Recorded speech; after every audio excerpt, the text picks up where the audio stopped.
Your Excellencies, distinguished ladies and gentlemen, youth groups, women activists, one and all. It is with great joy and pleasure that I deliver this keynote at this DMZ forum titled Beyond Division to Peace and Cooperation.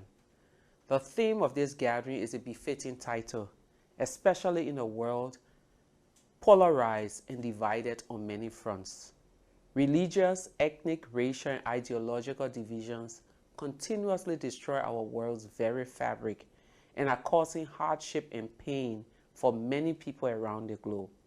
The world is in dire need of peace, justice, and sustainable development.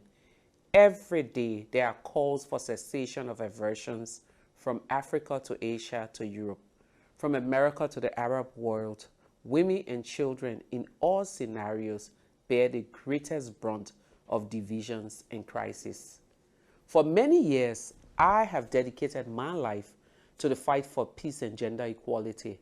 My work has taken me to many places in the world. In all of these spaces and places, though the context may be different, the pain, hopelessness, and agony caused by war are the same. Young people in conflict-ridden areas find it increasingly difficult to visualize a future for themselves. In Libya, a few years ago, a group of young people told me that they could not even imagine their lives 30 minutes from the time we had gathered. During our debrief session at the end of the trip, we stressed to our partners that the armed groups in Libya would dramatically multiply if the international community continued to ignore the security context. 4 to 5 years later, the situation has evolved to exactly as we predicted. The number of armed groups in Libya has progressed immensely. In November of 2013, I was invited to Busan, South Korea for the World Council of Churches event. My time in Busan uniquely exposed me to the human side of the Korean conflict. Before my intimate exposure, my limited understanding of the conflict was informed primarily by westernized political analysis and militarized discussions. I bless God for sending 2 young people my way who made the political personal. When we met, they told me about the Korean conflict and how it led to the separation of them and their great-grandparents. They willed that they were holding on, some of their grandparents were holding on tight to life and hoped to be reunited with their family members one day. I could not help but ask more questions about the tragic nature of their separation from their great-grandparents. And the more questions I asked, the more emotional I became. You see, as a survivor of war, I could relate all too well to how human-made conflicts are readily victorious in separating people from their loved ones. The emotional toll of not knowing when and where you will see your family members is unfathomable. 2 years after Busan, on the 60th anniversary of the division of the Korean Peninsula, I joined a group of 30 women leaders from 12 countries for an unprecedented peace walk across the demilitarized zone that separates North and South Korea. The peace walk called for many things. Prominent among them was an end to the Korean War by replacing the 1953 Peace Armistice Agreement with a permanent peace treaty between the warring countries. 5 years after the peace walk, I have made a list of a few reasons why I courageously walk in solidarity with the women and men of North and South Korea who yearn for reconciliation and reuniting of their families. 1. The most obtrusive of all is my experience working with the women of Liberia Mass Action for Peace.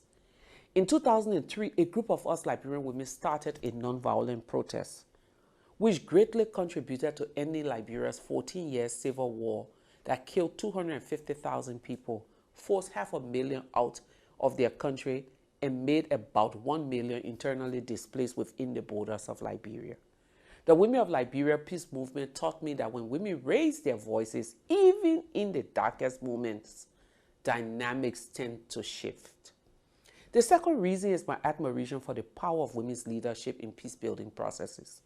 In all of my participation in peace negotiations over the past 15 years, I have seen firsthand that when women gather for peace, you see less of the politics of egos and power play. When women gather for peace, we create lasting change by reminding people of war's cruelty. Most importantly, we intentionally place those directly affected by conflict in the center of the resolution process instead of treating them as abstract. Last but not least, women's drive, commitment, and tenacity inarguably create lasting peace in intense conflict contexts. Your Excellencies, distinguished ladies and gentlemen, it's been almost 70 years since the Korean War ended in an armistice agreement that brought about a complete cessation of hostilities and called for the signing of a permanent peace agreement. Although the armistice succeeded in stopping shooting at the 38th parallel for nearly 70 years now, which is by far the most densely militarized area on earth, the reality is a ceasefire agreement is not the same as permanent peace treaty between both parties. To this day, the 30th parallel constitutes a festering sore on the face of the peninsula, leaving both sides ever on alert with suspicion and fear. This unresolved conflict has caused the separation of over 10 million families with absolutely no glimpse of reunification.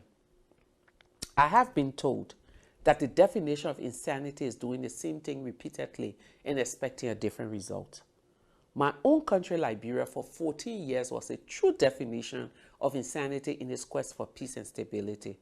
Attempts to resolve Liberia's civil conflict saw over 24 peace conferences, over a dozen peace agreements, and many political pledges and commitments. None of those concerted efforts ever brought about the peace that Liberians yearn for, until Liberia's women launched a mass action for peace.